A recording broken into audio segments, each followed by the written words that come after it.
I like it.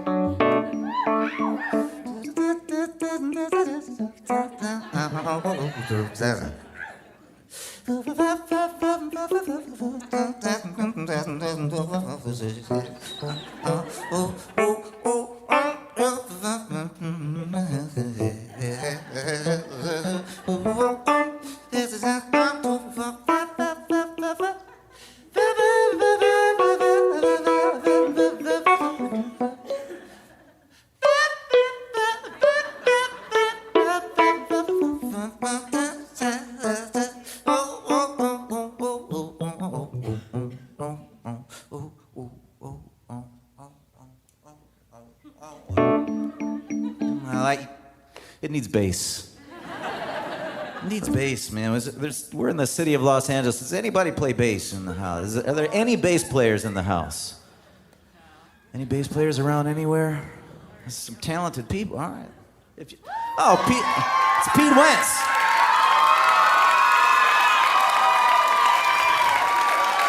There's a bass player in the house. That's Pete Wentz from episode 5. Hey, Pete Wentz. Bob Mervack, episode 16.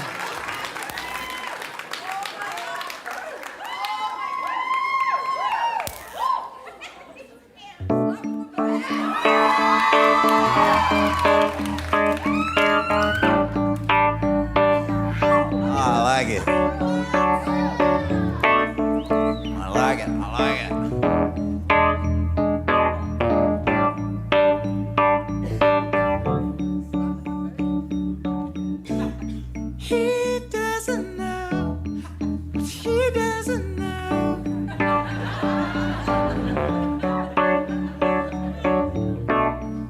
But he kinda knows what he does. He's an armchair expert.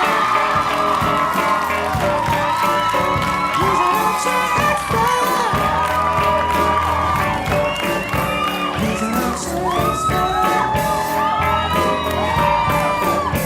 He's an armchair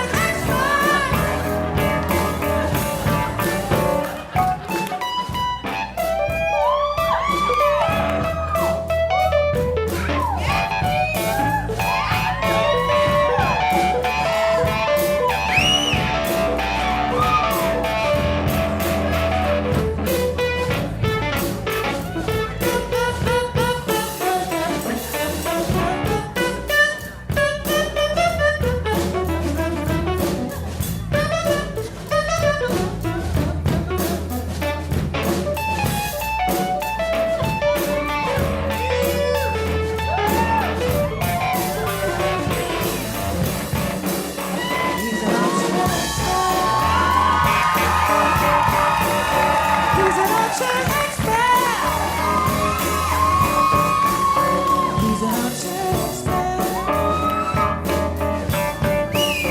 He's an armchair expert.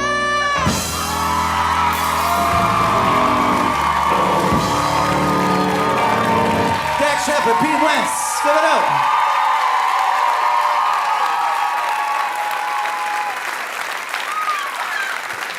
Guys. Pete Wentz, Bob Mervack.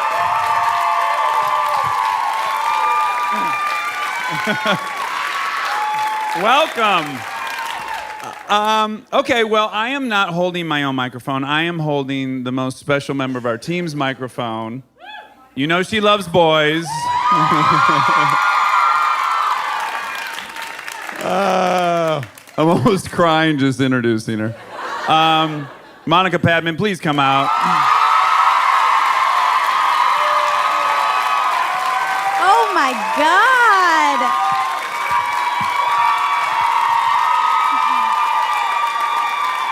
Whoa. We have one of my very favorite performers ever to be on Parenthood here tonight. He's frustratingly charismatic, more so than myself. His name was Mr. Sear on Parenthood. Please put your hands together for Jason Ritter, please.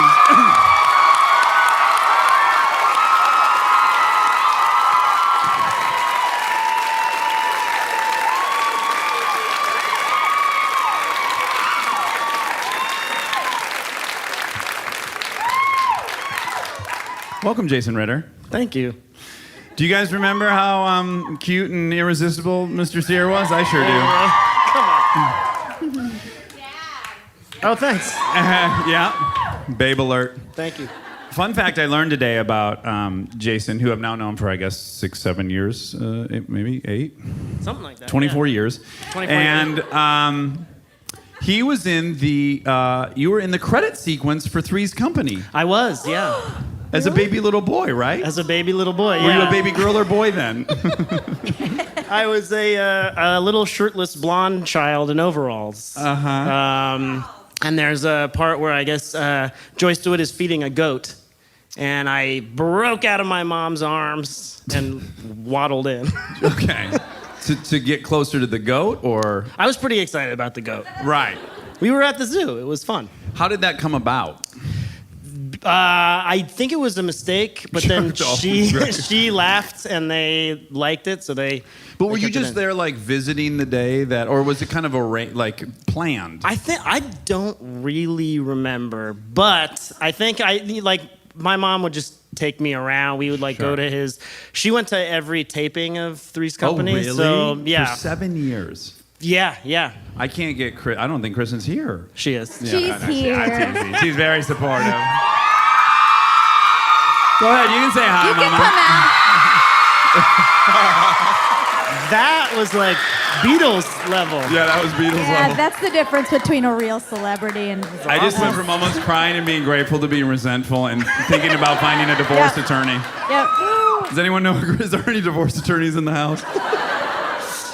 Anyways, well, one day Yeah. maybe Jason will have that effect on people. Yeah. No, I didn't even know it was real. I saw those videos, and the people who were like, like in the Beatles, and they're like passing out. From your... Oh, we just lost 4 people. Yeah.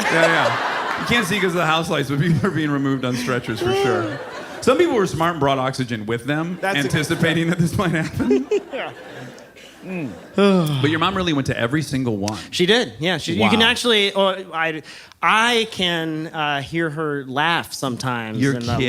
Yeah, she has like a very distinctive laugh, and I can pick it out. Also, You said it probably sounds like a donkey getting choked, right? Yes, exactly. Yeah. Yeah.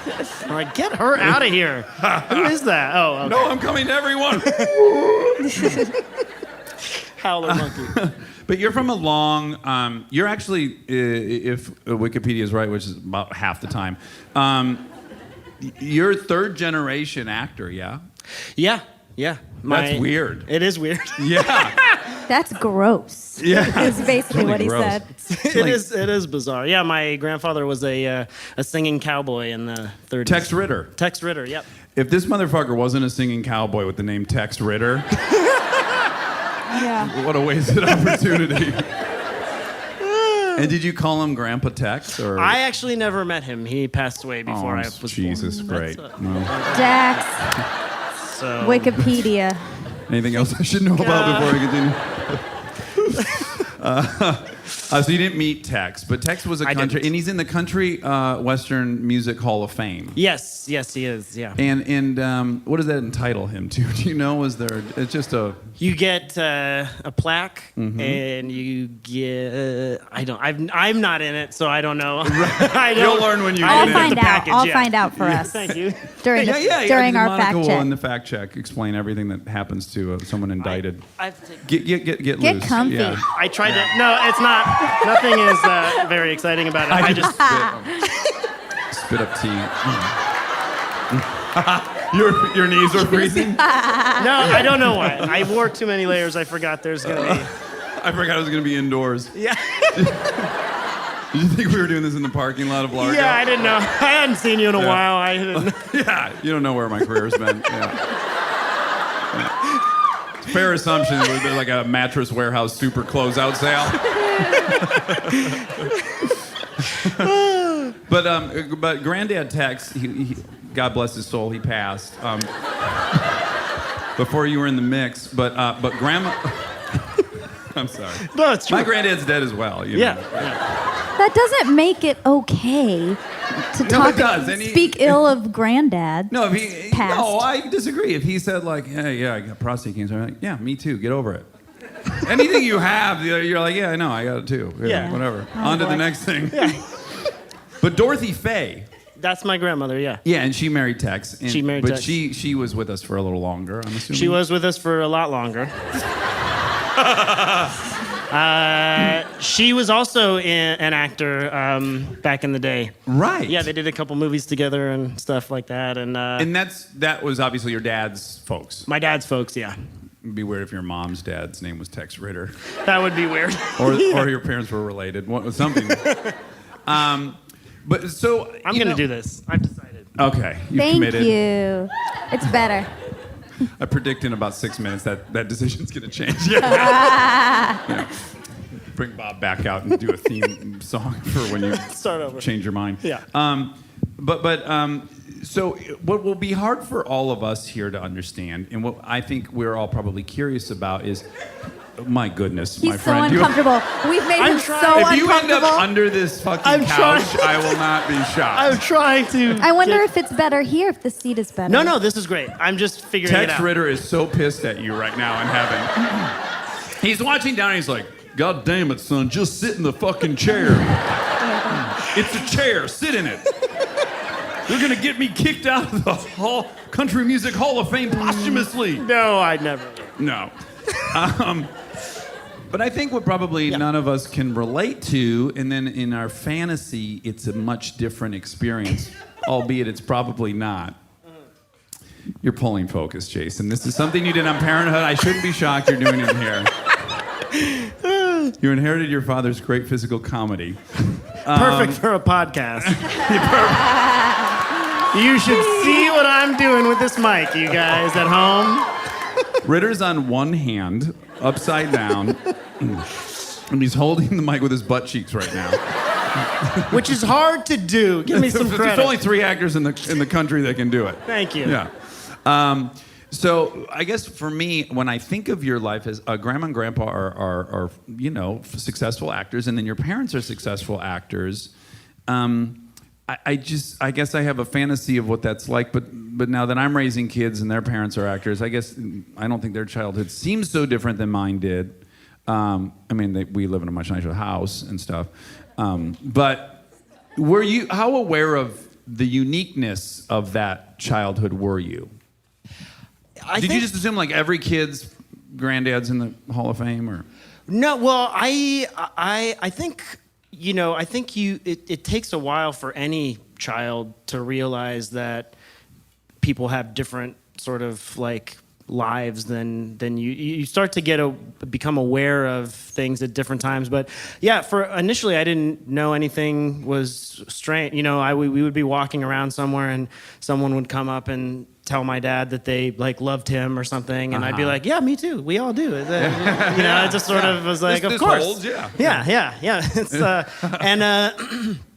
only thing that I guess I really did think that somehow he was like, I think it was a combination of not fully understanding how the technology worked and also seeing like Honey, I Shrunk the Kids and stuff like that. I thought he was shrinking down and walking into, because sitcoms are usually shot like, Oh, that's so cute. there's not a lot of like close. It's like looks like kind of like a little shoebox diorama. Right. So I did think he was shrinking down. There You thought he was one time, shape-shifting to be on... and I do remember the first time that he was like there on the screen and in the room, and I was like, how? But yeah, then very soon I started to realize that. Well, you like, start spending the night at other kids' houses, right? You're Yeah. like, that Yeah. guy's like a banker or whatever the hell Right. he was. Yeah. I did start to. I started to realize You start to take slumbers at strangers' homes. Yeah, I did start Yeah. to take. Which is slumbers his at own strangers' unique homes. experience as a kid, isn't it? It is, yeah. Because people's houses smell different than yours. Yeah, they And it can be a bummer. They can Or be great. Scary. What's that? Or great. Or Or great. great. But I just, the ones that stand out in my head are like, I walk in there and I think, am I going to be able to get through this sleepover? Like, it's, smells like gym socks and bacon and baked beans. Can I do it? There was one night where I was staying at my friend's house, and I had a lot of asthma as a kid growing up, and I had forgot my inhaler this night. I usually had it in my fanny pack, and I had it with me at all times, but I went to his house, and we fell asleep, and I woke up, and I had an asthma attack, and usually I would wake up my parents, but I didn't know what the protocol was at his house. So I wandered around the house for like 3 hours like a creepy little ghost. I was like, oh my goodness. Just like waiting for someone in the house to wake up and just kind of getting hungrier and just like, I'm sure if anyone saw me, it would have been terrifying because I just was like they would have thought there was a around. possession or something, a spirit possession in the middle. Yeah. Finally, they're like, his mom woke up and she's like, she was clutching. I probably did scare her in hindsight. But yeah, she was scantily clad? No, she had like a robe on. She must have heard like... She had like a chilly robe on. She pulled it right out of the icebox and slid into it. She did. Yeah, she caught me looking in the fridge too. It was like after 3 hours, I was like, I'm getting hungry. This is inappropriate. And then as soon as I opened the fridge, like a manifestation of like my secret shame that I was hungry, she was like, "What are you doing?" No, she didn't. She wasn't mad, but she helped me. If you did walk into your kitchen and you just saw the back of a boy with the fridge open, and you heard. It'd be you scary. think he was masturbating into the ham or something? Oh my God. I was 7. Oh, okay. All right. And that is what I was doing, but how dare you? I wasn't. Very mature of you to masturbate into a ham. Thank you. Before 14. Thank you. So how did that resolve itself? Did you die? No, I survived. She took me home. I got my inhaler. Came back? No, I didn't come back. Okay. But I did remember my inhaler from that point on. Yeah. Yeah. That just makes me think, did you have an orthodontia? Did you have braces? I did have braces. I had a retainer. Yeah. And did you lose that retainer a bit? No, I had the same retainer until it just stopped fitting me anymore. And I would just jam. I would like be an adult and I'd be like, oh yeah, these my like teeth are getting a little spaced apart. apart. Of your car or something? Yeah. I love that retainer. Well, we had a modest budget at our house, and I left it on a tray at a restaurant in Phoenix, Arizona, on a family vacation at Flaky Jake's across from ASU, and I threw that away. And then I realized in the car, I forgot my retainer. And then my mom and my stepdad, the one that were named Nameless, was not the kindest, most patient gentleman. They dug through like 12 trash bags and back, and they didn't find it. Just like in the movie Parenthood, the kid loses his retainer, and Mary Steenburgen and Steve Martin dig through the trash. That's our show, you guys. Thank There we you. go. so much. Bye-bye. Yeah, no, it's yeah. Yeah, I mean, just and they were at it for like an hour. Did they find it? No, completely fruitless endeavor. But I was just in the car like, how bad is this going to be? Like the longer they're digging in trash, I'm assuming the worse the penalty is going to be. And they were just at it for a long, long time. And then they gave up. Yeah, and then I. What was the punishment? Say what? What was the punishment? It was about a 4-hour lecture from. By the way, this was actually a turning point in my life. I thank him for it. It was one of the nicer things. He sat me down for about 4 hours and said, as you proceed through life, you should be thinking about what's coming next. When I watch you and you're making a sandwich, you seem to be like, what do I should open this drawer. Oh, I should grab that item. Like, you need to think about every step that's coming your way, so that you can just move through life efficiently. And so when you take this thing out, you should think, well, I shouldn't put it on the item that's going in the trash can. I should probably put it somewhere that's not going to end up in, you know what I'm saying? I should start doing that. The way you just described making a sandwich, I'm like, yes, what's wrong with that? That is exactly. Sounds normal. Your process is you get the peanut butter out, you load it up with peanut butter on the knife, and then you're like, bread. I feel like I have I've done that. Have you done that? Yeah. Yeah. But learning lessons. How jacked were your teeth? They were. Well, I actually they're gorgeous remember right now. Let me just start there. Thank you very much. They look great. They were. I actually was I had to when I got my teeth fixed, or even just the braces on, I had to kind of readjust my whole thing, because I used to be able to make people laugh just by smiling. Oh, okay. Wow. Because I had 4 teeth that were just like this. Just like spaces in between this and this.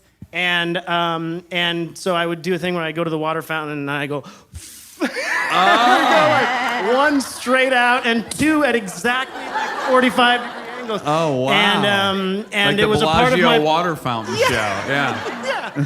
and it was a part of my personality. I felt like I could just sort of smile, and they'd be like, "Look at that dopey guy," and then it changed my personality to. Oh, most people would be it. like this, like walking around like this and drinking from the fountain privately. But now you put on a water show. I did. I really enjoyed my my weird. Well, I space. similarly, it looked like God just took all my teeth and chucked them at my face, and they just went, and just landed.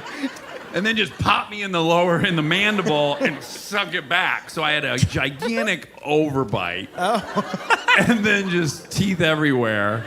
It was disgusting. I didn't feel like you did about those teeth. Yeah. No. Yeah. I remember when people weren't looking, like you'd have that big science book, it's like this thick. Yeah. Like when no one was looking, I would be like, and I would shove it, and I could get a science book in that gap. Wait, what? It was a good 2.5-inch overbite. Wow. And then I'd be like, if someone looked over, I'd pull my science book out of my teeth. But I was in orthodontia for like 13. Do you like that I call it orthodontia? I do by the like way? it. Yes, I've never heard that Sounds before. scientific. But I had about 13 years. And Jeez. yes, from like second grade to senior year. Wow. Fucking brutal. Shockingly, I have dreams that my teeth fall out nearly every night. I believe it. Yeah, because they were just getting ratcheted at all times. Gosh. So you're growing up with your father's very successful, and your mother's also an actress, and she was actually in Grand Theft Auto with Ron Howard, another Parenthood callback. Yes. Yeah, there'll be 9 more. Count them. Did she play the video game? She never did. I did quite a lot. Yeah. But no, it was way before that video game. I think it was Ron's directorial debut. Yeah. That's right. So at what age do you start thinking, oh yeah, I think I want to go into the family business? I was pretty young initially when I wanted to. And then as I became like a teenager and I started to get a little bit more self-aware, I was very suspicious of my childhood self. I was like, you just wanted attention and all that stuff. You were already like self-analyzing that much? Oh, yeah. Wow. I've over the course of my life, I've done a lot of that. A nice Way deep too much. dive on you. Yes. Yeah, okay. And Because you were suspicious that like, oh, I don't want to do this for the right reason. I just want attention. Is that what you're saying? I kind of thought that. And then it was only towards the end of high school where I started to get a little bit less shy that I... Excuse me. That I went out and I tried Also, to do your it, teeth and then look I great really- at that point. So you're like, who's going to That's want to true. look at me? That's true. Yeah. They looked better than they did before. But And what was their reaction? Were they supportive of it right out of the gates? they were supportive of it in a way of like, this is, they weren't like, you can do anything and everything is fine. They were like, you really want to do it? All right, here's the books you have to read. Here's the performances you have to watch. It's a art form, like learn about it. And I was like, oh, I thought this would be easy. Never mind. Yeah. And You spit some water out of your mouth and you're like, that's not enough? They're like, not anymore. So they took me seriously and also made me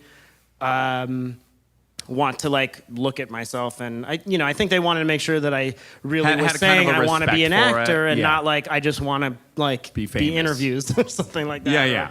Yeah, exactly. That's legit. Because I think I've talked about this before, but I do find it's very weird that a lot of our actor friends who have children are like, I do not want them to do this job. Yeah. And I'm like, you don't want them to go somewhere and like crack people up and then get a huge paycheck at the end of the day. Like, why? Well, I think, isn't that the best job you could have? There's no lifting. They make you lift something occasionally in a scene, but people are nice to you. Oh no, it's back in. Yeah. I know. Oh no! Tried to do it subtly. But I think that what they're scared of is that your child is saying, especially if they are actors themselves, your child is saying potentially, I want to open myself up to a lifetime of rejection, and also where it's a strange art form because unlike painting or photography or music or anything, the final product is so close to yourself that when it's not like here's my painting and someone's like it sucks and you can go that painting sucks, I'm okay. It's harder when you don't get stuff over and over and over again to not be like something is wrong with me and the way that I interact with I just other. did a 180. I think all those people are right. No one should go into this terrible profession. I think people should do if they really do have a passion for it. But I think that's the key that you want to sort of differentiate. Like, I don't know. I haven't. And you took it seriously, and you went to NYU for acting, right? And yes, you went to I did. Tisch School. I did.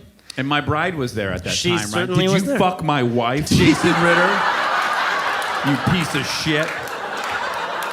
That's right, motherfucker. I had you here just to call you out. Why'd you fuck my wife, bro? I certainly did We not. were friends 15 years after that. What the fuck? I certainly did not. You would be so thrilled to find out they did. I would. I You would love it. it. I'd absolutely love love it. It would just be ammo for me to tease her. Is all I'm really after at this point. I will say that. Do you remember her? Yes, I do remember her. Okay. Everyone had a crush on your wife. Those motherfuckers. And you know these dudes' names? You got their numbers? Oh yeah, I got them all, dude.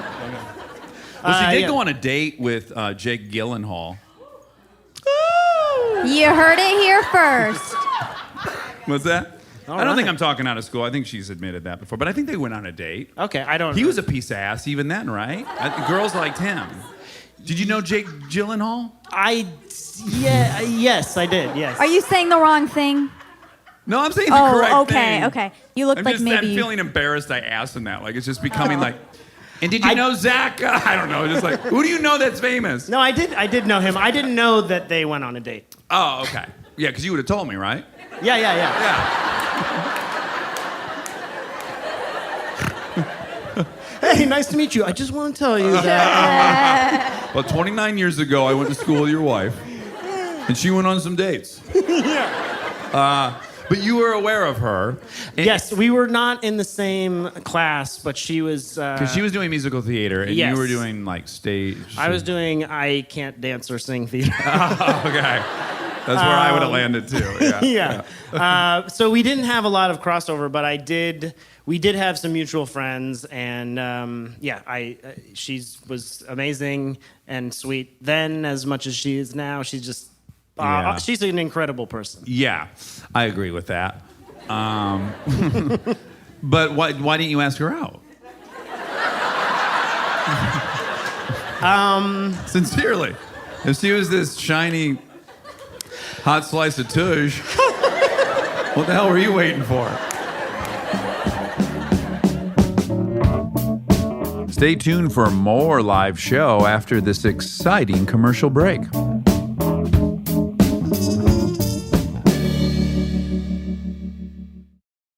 We get support from Quince. Have you been wearing the Quince linen shirts?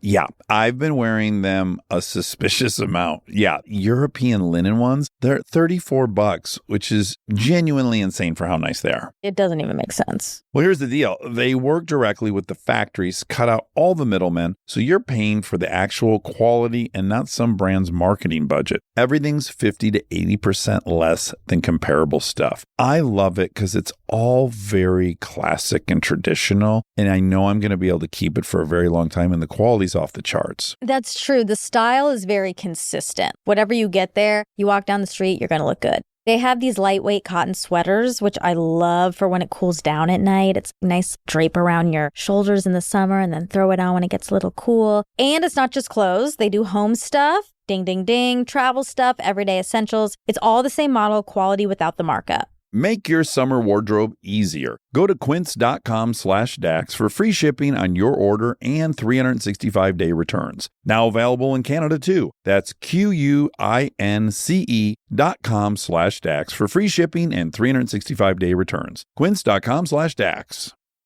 This episode is supported by Helix. All right, let's talk about something we both really care deeply about: sleep. It's the most important thing. I've had my Helix mattress for years now, and I genuinely think it's one of the best investments you can make for your home. Mine still feels just like it did when I first got it. Well, that's the thing. It's not one of those mattresses that caves in after 6 months. These things are built to last. And, I'm a side sleeper. I ordered a side sleeper, and I get hot, so I have cooling. And I can't tell you how much more comfortable it is to be in there not sweating and tossing and turning. Cooling is really important. I've read that you're supposed to sleep a little bit cold. So I also have cooling. And they have over 20 models, so it's not a one-size-fits-all situation. You just go take their quiz, and they match you to what actually works for your body. Plus, they've got cooling upgrades, which heading into summer, non-negotiable. Truly. Go to helixsleep.com/armchair for 20% off. That's helixsleep.com/armchair for 20% off. Make sure you enter our show name after checkout so they know we sent you. helixsleep.com/armchair.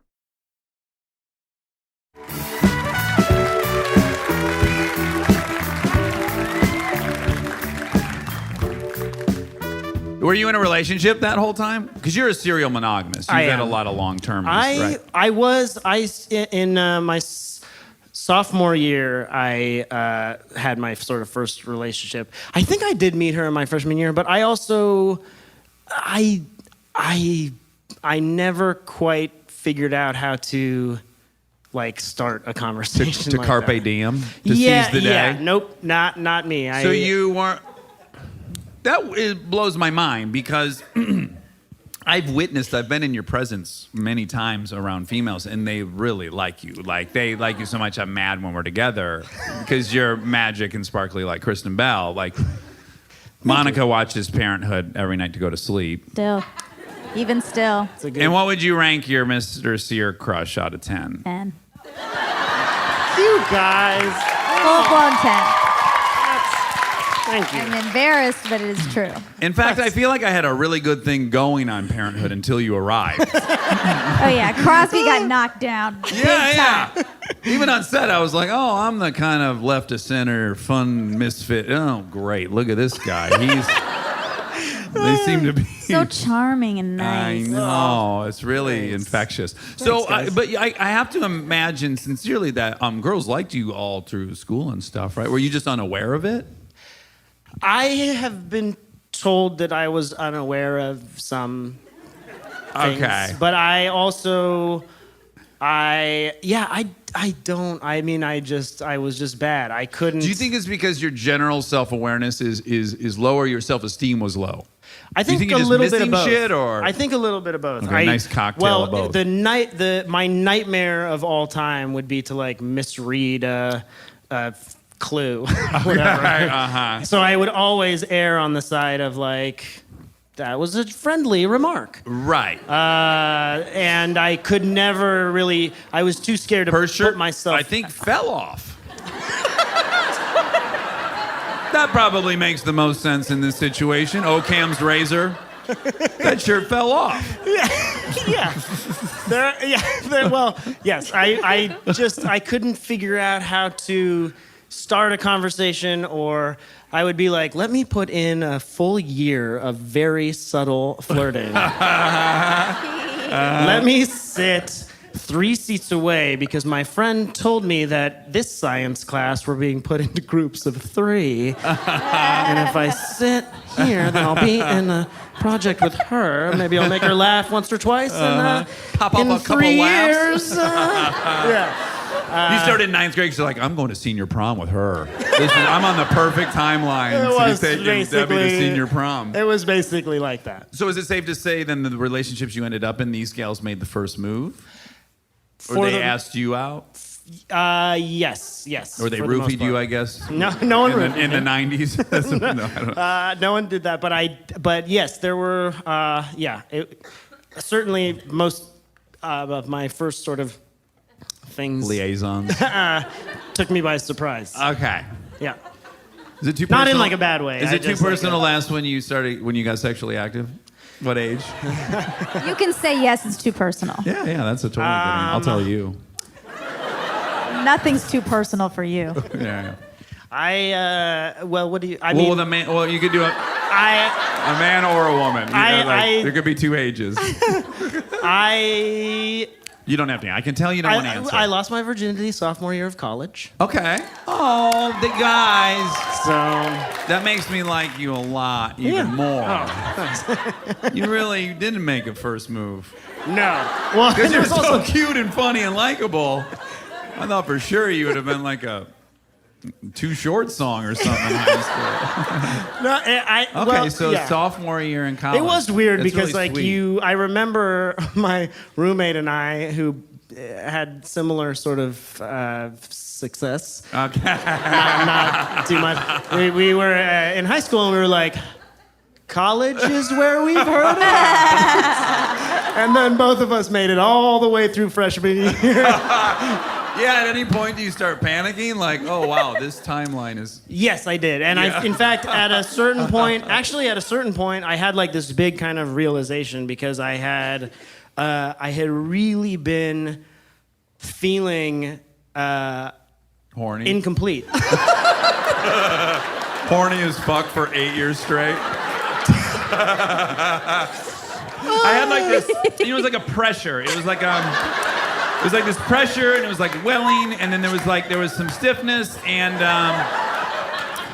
it was kind of all consuming. Yeah, exactly.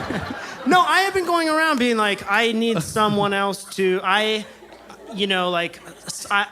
was putting so much focus and attention on it, and it was Okay. really driving me crazy. Right. And it was really frustrating, and It can start to become a thing. it had started right? to really like eat away at me. Yes. And then in sophomore year, I was like, actually, you know what? I don't care. I'm gonna I'm It'll gonna make happen myself happy, and I don't You're- yeah. like I've been doing since 1994. No, I was like, I'm gonna. There's no way to say that without it sounding like I Yeah. Laid touched into myself, which I yourself. never. Yeah. You had still haven't done. No, I've heard about it. You're waiting for your hand to hit on you. I don't want to misread. You just keep staring at your hand like, Hey, so you ready for the test on Friday? look at this. What are we gonna do about this? That's cumbersome. Oh gosh. Oh my gosh. Oh boy, it's moving. Oh boy, this could be something. Oh gosh. I actually. And then so after all that like kind of obsessing about it, then did it just all of a sudden come out of nowhere and just happen? Was Yes, kind of. Yeah. Yes, it did. Yeah. Yeah. I could talk to you about sex for the rest of my life. And I would have like your third story out of you by the end of our life. Yes. Were you nervous about telling the gal? Because at this point you're 20 years old, right? Yeah. Yeah. So are you nervous to go like 19. 20. 20? I'm trying to. Yeah. Yeah. Did that become something you're like, oh my gosh, now I'm gonna have to tell this person like I've never done it, or was your game plan to go like act like you've done it a bunch and then later post-coital go?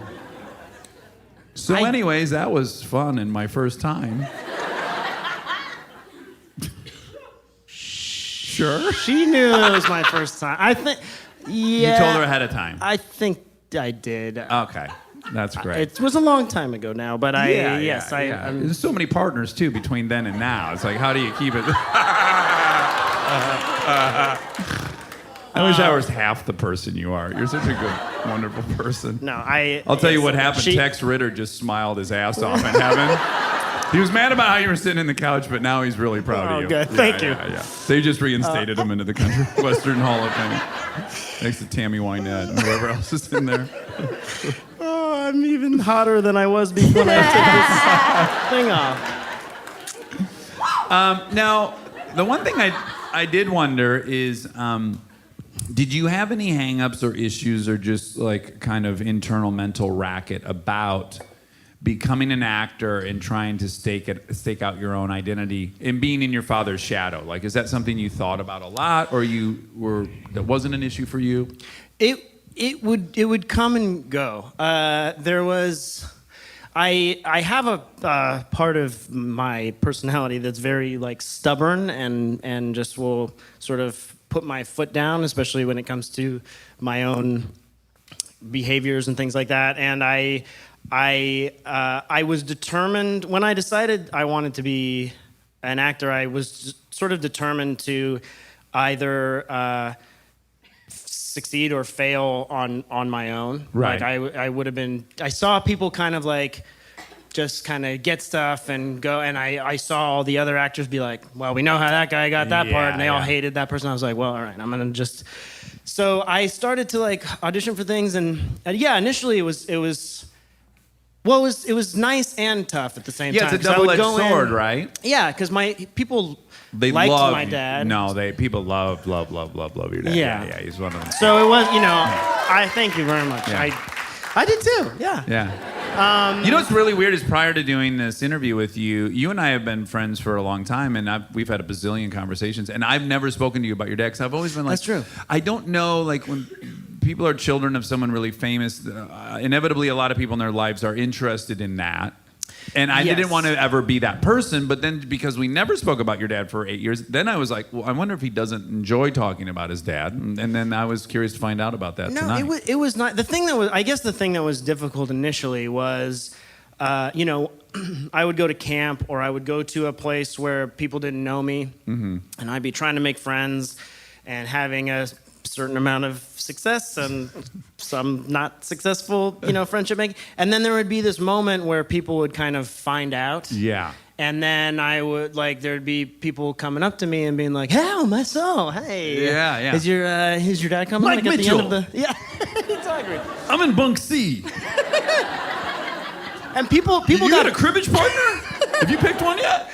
People get better at hiding that stuff as you get older, Yeah. but when you're a child, like their excitement was so true, and I could read it, and then I could see that, but it felt like they liked me, not with anything to do with me. 100%. So I would like accept their friendship in a way, but I would also kind of remember that they weren't very nice to me before. Yeah. And I could just tell. And my meter for detecting kind of that sort of energy got pretty high. Right.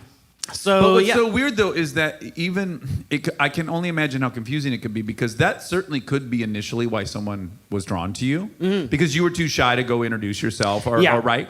But then 5 seconds after meeting you, Jason Ritter, who I know, like, you could just genuinely be in love with you, and then so the whole thing could be confusing in your head. Like, it could actually, it's like in a movie where the undercover cop's got to fall in love with the dude. And then he does. And then she really does. Oh, yeah. But then he doesn't know. Right, exactly. That's kind of your life. That was your life. You Yes. were like the mob boss. Exactly. Yeah. It's like, I know it was you. But it was certainly, probably a great majority of the time, did turn into something just very genuine. But it started on that foot and just very confusing. I don't know how you navigate that. There would definitely be times also where like I would have to look at my reaction to them and my sort of judgments about, like, they're 8. Like, they're excited. That, And I'm like, hell, that's your shallow. It's not. You star fucker. You 8-year-old star fucker. But it was confusing because you sort of want to have an idea that people. I mean, some people are fine with that. Some, you Right. know, I know people who. Well, are there's like, also celebrities that are fine with that. totally. Yeah, Yeah, it's awesome. Yeah, like they can really enjoy that and embrace that, and they're not questioning why. For sure. Yeah, I just for some reason I always like made me go on my back foot a little bit, but Sure. But there'd be times where I would go in for an audition and they would be like, "Your dad was so funny, and everything that he said, we were rolling on the ground. He just was like comedy gold." And then I would do my audition, things would be shaking. And I'd get to the first joke, and I'd look up, and no one's rolling on the ground or having fun. But yeah, okay, You'd be like, yeah. Out there it's Tuesday. In here it's Friday. At TGIF Friday. It's always Friday. Friday. That was a real audition I had to do. When I would lob a joke out there and it wouldn't get a laugh, I would feel like a wave of like generational shame just all down my body. Like all my ancestors was like, "That's embarrassing. You should have nipped this in the bud a long time ago." You didn't get it. Do you think that experience made you sort of generally less trusting or like guarded? I think it just.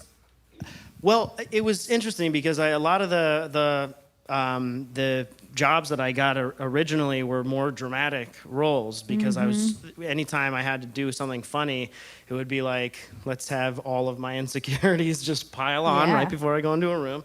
And so, yeah, I only like recently, I feel like been Started enjoying doing comedy. Yeah, exactly. Yeah.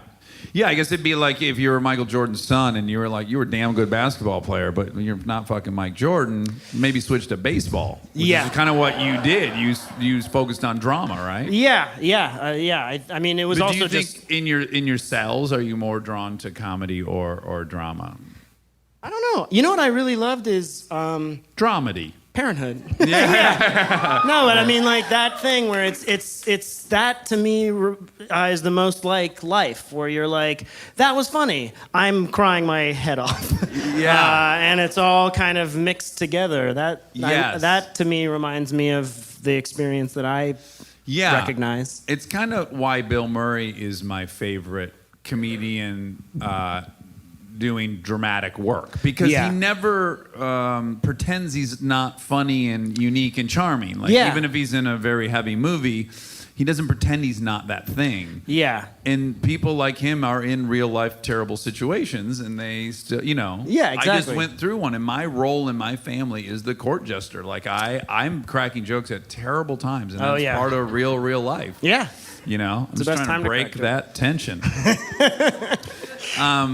So you went from NYU then to Royal Academy of Dramatic Acting in London. Is that dramatic arts? Dramatic arts. It doesn't really. For one semester, I went there. Oh, like a study abroad thing? Yeah. Okay. It's a study abroad thing, and I was really scared of it, and I had like a little rule in my brain since 8th grade where if something scared me, I would try to look at what I was scared of, and if it wasn't like physical harm, if it was more like emotional or like I could be embarrassed, especially if it was I'm just scared of being embarrassed, I would force myself to do it, to try to get out of my shyness, which felt like I started to feel, actually this is what, it wasn't even, I started to get really oppressed by the word, like by people being cool.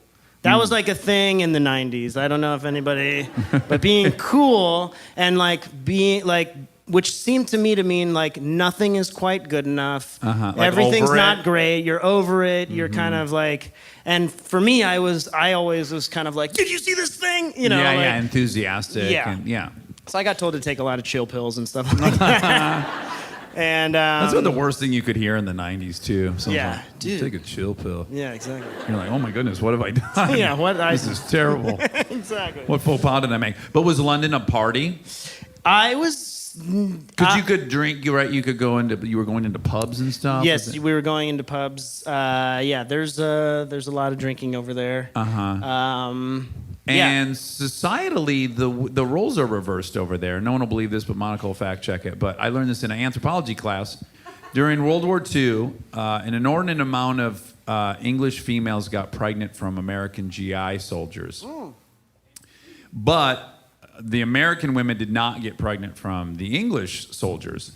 And so they did a study on why that was, and they found out that culturally in America, the woman's role is to put the brakes on, like we should wait.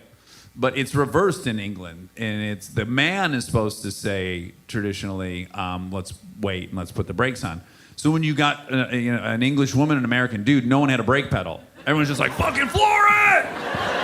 Oh, wow. That's not my experience. But. And I...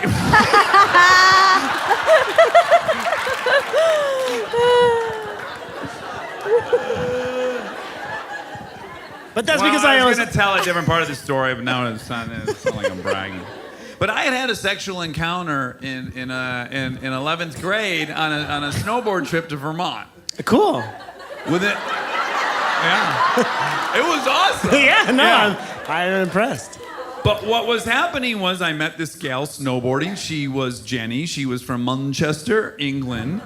And then that evening she came over to our little condo we were all staying in, and we had some cocktails. And then the next thing you know, we're in a walk-in closet because my buddy's dad was staying in the bedroom. And it's heavy petting's turning into this and that. And then the next thing I'm just thinking, what? We're about to do this. Why isn't she saying anything?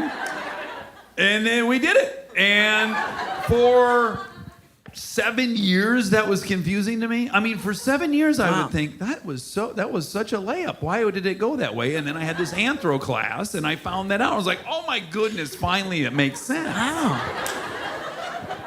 So when did you give her your curated mixtape? Then I'm curious. I did send her a mixtape. Oh, good. Okay. There you go. I became pen pals with her. Oh. I'm just gonna say her whole name, Jenny Hazelton. Jenny, where are you? Come on out. Come on out. And that was in the winter, and then we were going to meet in the summer in Florida, and we did that, but then she brought her boyfriend.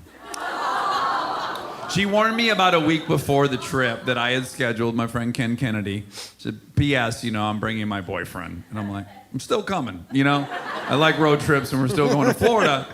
And then I meet this guy, and his name was Pete, and he played for the Manchester rugby team. Whoa. We were both 17, and we were the same size and general build, medium build. And at one point, I thought, I'm going to wrestle this guy. Oh, my God. Which I did on the beach. It's a good place. Yeah. It's ideal for Soft wrestling place. the sand. Yeah. And I fancied myself a really good wrestler, too, you should know. Oh, good. So in my mind, I'm going to have this turkey in a headlock within 30 seconds. Jenny's going to regret bringing him. I've never felt a human being stronger in my life. Oh, wow. These rugby players are so strong. I've heard that, yeah. He manhandled me. I never felt more powerless in my life. I was like, oh! And then I was like, I had my arm behind my back. And then I was like, I think I was over his shoulder. And then I'm like, oh my God, his quads are so powerful. And he just beat the shit out of me on the beach. Oh, yeah. But in a gentleman way, because he was Yeah. English. Anyways, I'm so sorry that I got down that little path. I really like this guy, Pete. I was in love with him more by the end of the trip. Surprise, surprise. Yeah. So you finish all this schooling, Yeah. and you come back and you start working. The first thing I ever saw you in was Happy Endings, Oh, yeah. which was Don Roos's movie. Yeah. Thank you. Yeah. There's been a bunch of happy endings now. There's a show. TV show. Yeah. There may have been a couple I think shows. they were fans of the TV show. I don't want to be Okay, fair enough. negative. Check out the movie. The movie's fantastic, and then Don Roos wrote and directed it, and we absolutely adore him. He's right? amazing, yeah. Yeah, I cannot say it. He says some of my favorite sayings I've stolen from him. He said one time, people are always trying to work on their fear, like not be as fearful. He said, but the world is a scary place. We did host the Holocaust here, after all. And I'm like, solid point, Yeah.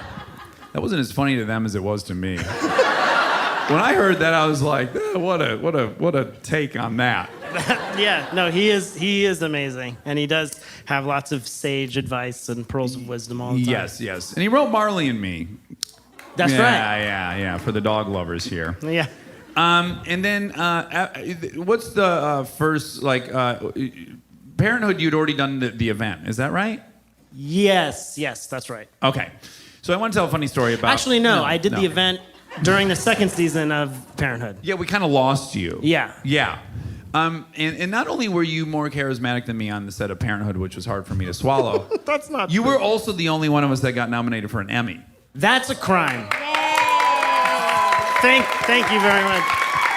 I would like to say that is an absolute travesty. I don't think everyone so. on that show should have been nominated. I don't think so.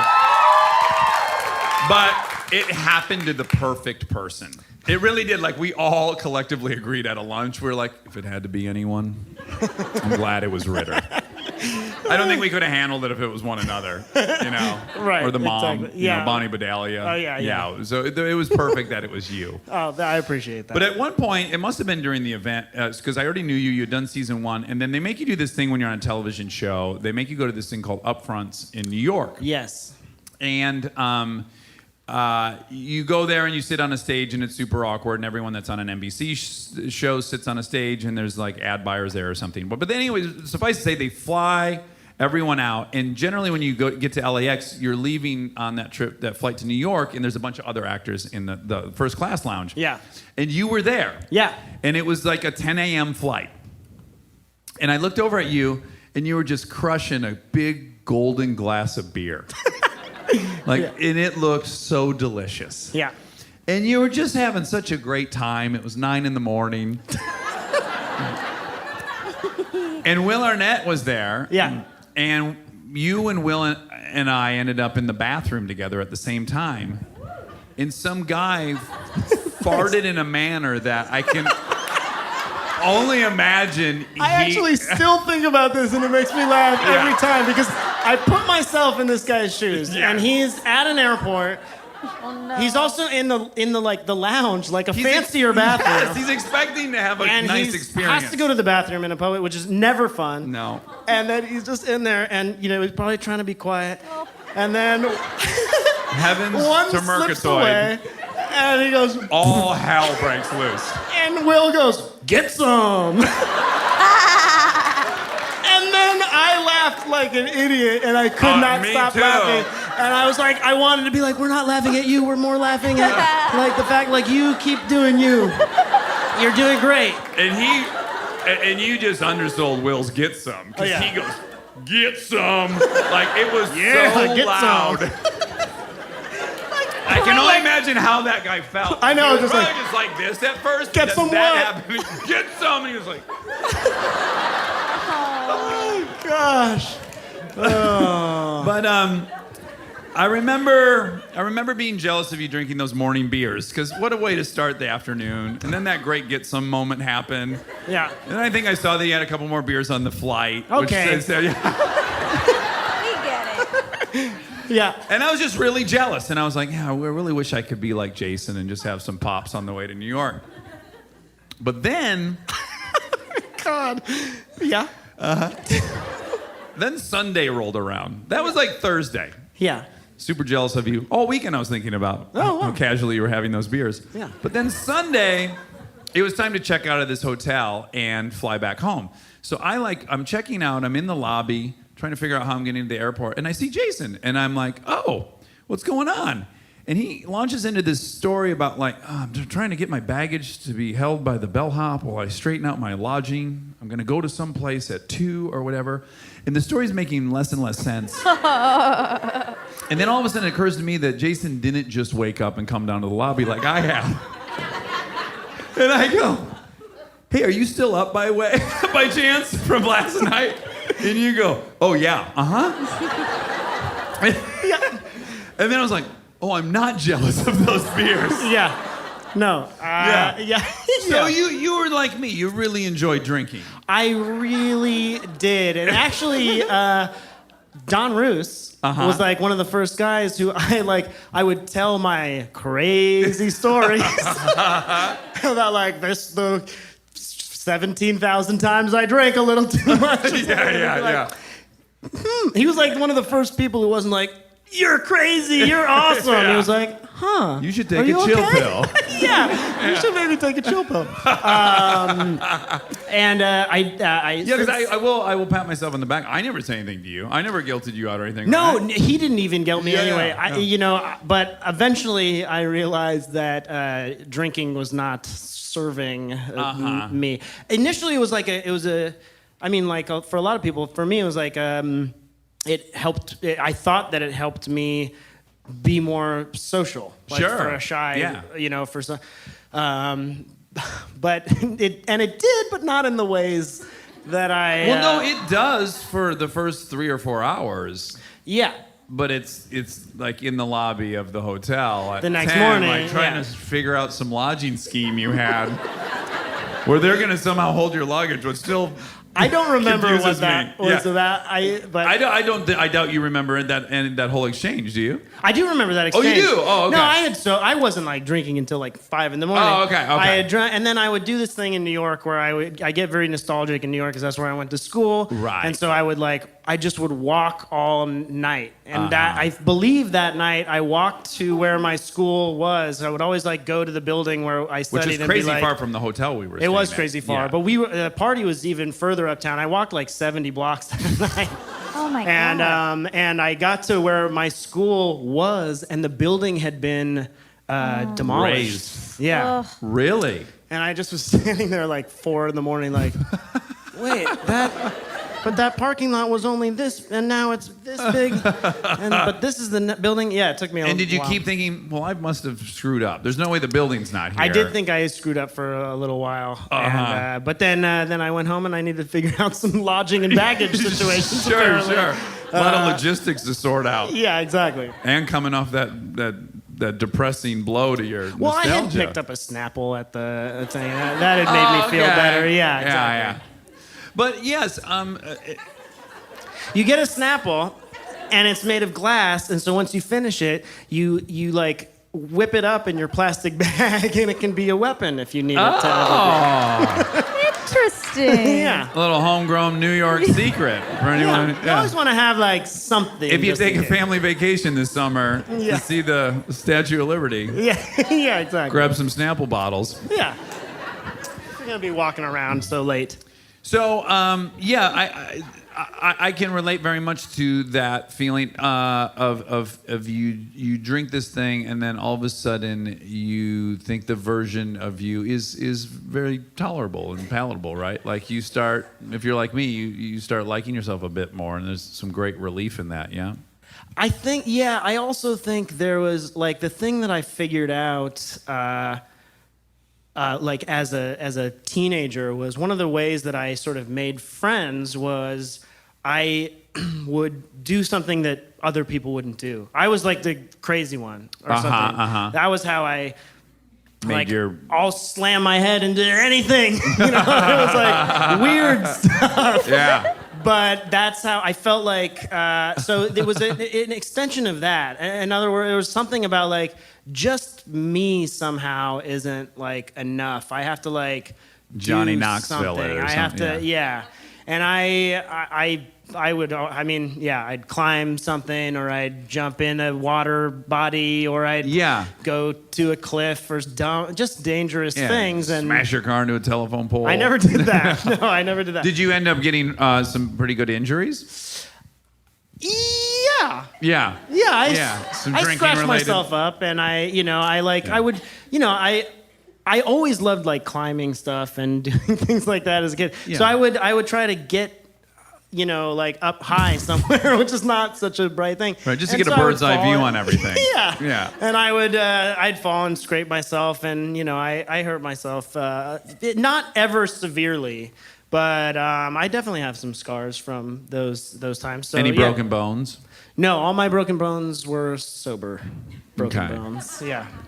But but then I at a certain point I realized that it was not making me happier, and I took that crutch away from myself. And did you find that like the first year was maybe a little like, here's my thing, when there were little things I could have never predicted about quitting drinking, which one was the first year I quit drinking, I went on vacation with my ex-girlfriend, and I got there and I was like, what on earth do you do on a vacation? Like, what we would do is we'd go to a bar and get drunk, and then you'd meet somebody, and they'd invite you somewhere, and then it'd lead to this. Like it just once you put a few drinks down, everything took care of itself. Right. Yeah. I was like, now we got to plan everything. Like, all my adventures just started with 2 Jack and Diets, and then I just had a whole host of memories from that. But there were like just tons of activities I had not known how to do sober. And so that like first year or two, I guess what I'm asking is, has it gotten easier where it's like you kind of reprogram your muscle memory? And it's gotten easier. I mean, yeah, you like, especially for me, it was like going to parties or being somewhere where there are people that I don't really know or I didn't, and like I felt like I really like needed one or two just to. And so it was interesting to get to those and just be like, I'm not giving myself that. And then just have a few conversations where I'm just like I felt like the most boring. I'd just be like, yeah, hi. It's like, I put on a tie. And just like, they're like, oh, okay. I drove here, did you? Yeah, exactly. And I'm driving home. I parked. Yeah, exactly. Where did you park? So that was definitely like but it was also interesting because then I was forced to kind of see what happened without that, and it was in terms of like my own, like I always wanted to like never be stuck in a rut, or I always wanted to like explore like the next thing or look at the next thing, and so it was interesting in that way, just as a sort of an life experiment. Yeah. I have that similar thought. I've said several times that even if I wasn't forced to quit through an addiction, I do feel like I would have gotten to the point where I was like, okay, well, that was 2 decades.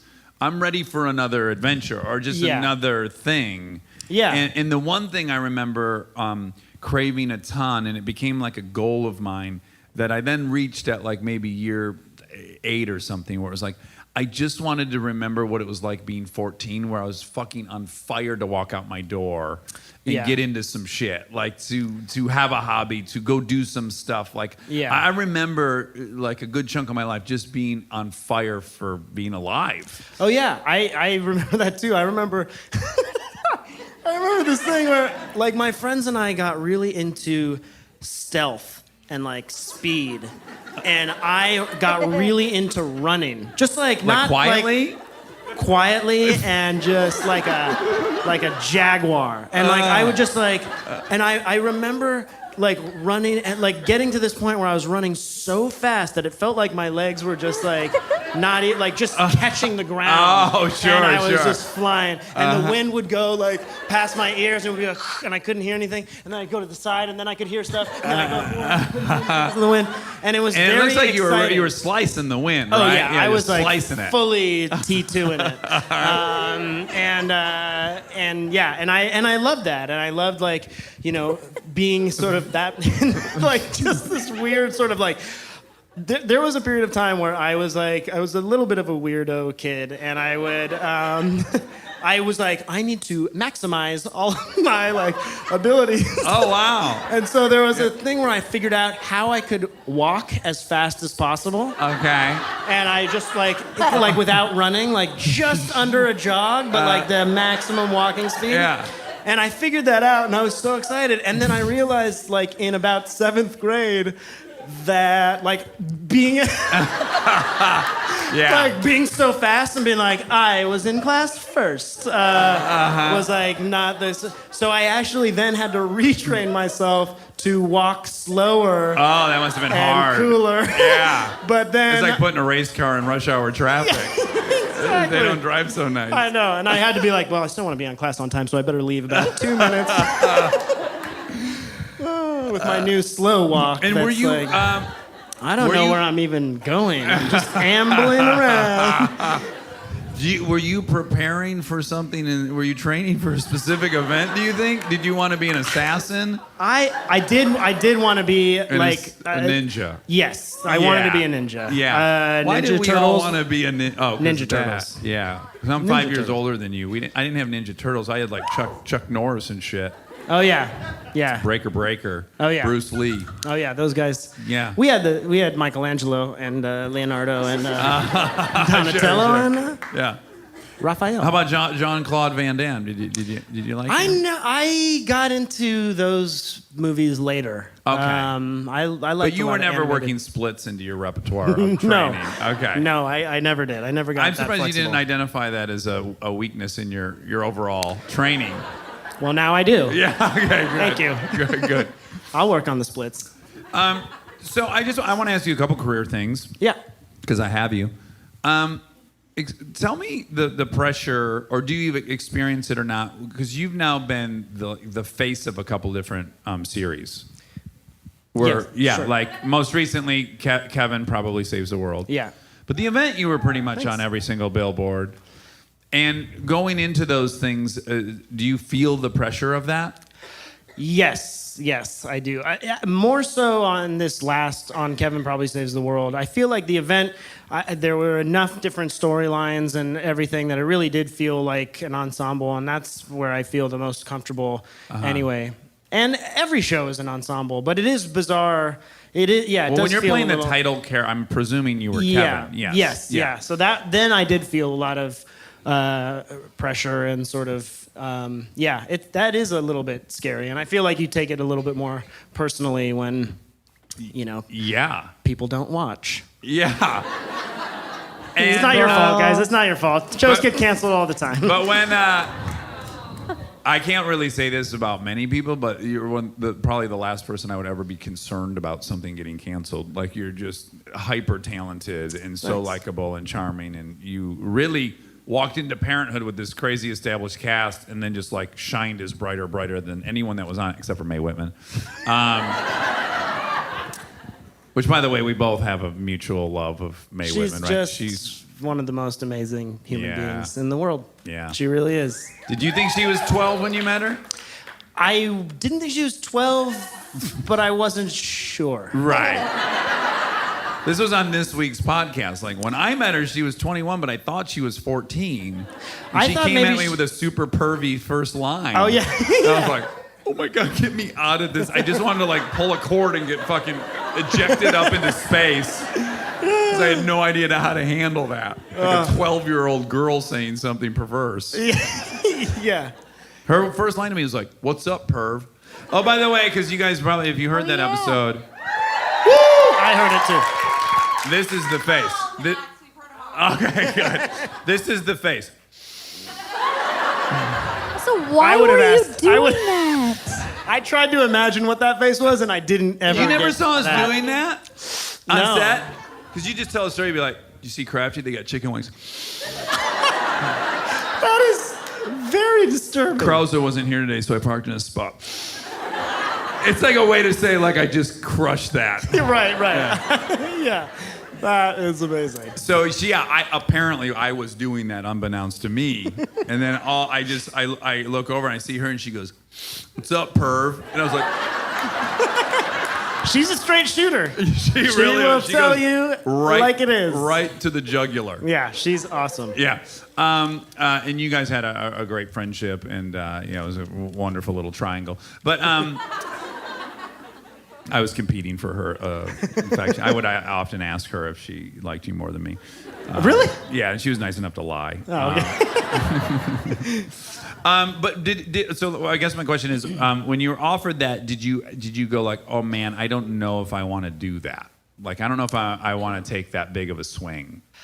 In that specific show, I just loved the whole script so much and the whole idea that I only thought about all that stuff Like later. playing it. Yeah, I just was Yeah. so excited to be part of this show that I thought was funny and weird and kind of was like a plea for kindness and empathy towards people. And I was like, I need this just for me. And it was only when I saw the billboards that I was like, oh, what are they doing? Why is it? That makes me nervous. And do you ever like try to remind yourself to extend to yourself the same thought process you extend to everyone else you're friends with? Like, That's still hard for me. it's hard, right? Yeah. Because you'll have friends that have a show that doesn't work, and you never ever think, oh, it didn't work because of that person. You go like, oh, for whatever reason that wasn't in the zeitgeist, or that didn't have some stickiness that these shows need. It's just so clearly just the product for whatever reason. But when Right. you're in it, Yeah. Like, I'll tell you an example. So I think that I've tanked a lot of movies. Like, I'll go like, oh, I brought that movie down. Right. And I got really close to the last Coen brother movie. What one was it? With Hail Caesar. Yeah, like I went and read for the casting director, then I got called to read for them, which was so exciting, and then they brought me back, and I ended up reading for them like I think 3 times, and I had read for them. So there was a moment where I was like, oh my God, I'm going to be in a Coen Brothers movie. This is so exciting, and then I wasn't, and then it came out and it didn't do well financially, and I'm like, I'm so grateful I wasn't in the movie because I know I would say it was entirely my fault. I'd be like, God, I even crushed a Coen Brothers movie. Like I would wear that for the rest of my life. Yeah, I mean, aside from Parenthood, almost every other show I've been involved with has gotten canceled. So but and when it's that's how you think of it. But then in reality, almost every show gets canceled. Every show That's gets just the canceled. nature of shows. That is true. That's true. Thank you. Like the actual odds are, people sell a show, they buy like, I don't know what they buy, a couple thousand pitches a year, and then they end up greenlighting 15 pilots, and then they bring 4 of those to series, and then maybe one of those makes it. So of the 1,000, it makes to the one. It's just an incredibly it's daunting low. odds. Yeah, exactly. Back to your point about having a child actor. Right. Yeah, exactly. The odds aren't in your favor. It's tough to. I mean, I think everyone takes things personally that they don't need to or they shouldn't. Yes. But I feel like we're all trying to figure out how to kind of do this, be alive and interact with people, and so when something goes wrong. It's a natural thing to be like, what did I do? And it's this weird contradictory thought process, which is one, you're overestimating how much people think about you. Yeah. They just don't think about you. That's true. When they run into you, when you run into someone, like I run into someone after Chips didn't do well, and I'm like, oh, they feel so bad. This is so awkward for them. All they want to say is like, oh, sorry, your movie didn't work. I'm thinking that, which is like a heightened sense of ego. Right. That they're even thinking about you. Yeah. Yet also my ego is saying you're a big piece of shit everyone feels bad for. Right. And they just, neither of those make sense. Yeah, exactly. Like, there's a couple sayings in AA I love, which is like, one is alcoholics are egomaniacs with inferiority complexes. Yep. Or the center of the piece of shit that the universe revolves around. That's funny. And they also say, I'm not much, but I'm all I think about. I like all of those. Those are amazing. They'll sum me up pretty well. Yeah. But this is one last kind of personal thing I want to ask you is I've had a couple of friends who've had really public marriages, and when they've got divorced, that already really painful experience is compounded by the fact that wherever they now go, everyone around them is also aware of what they're going through. Right. And it's just like pretty brutal. Yeah.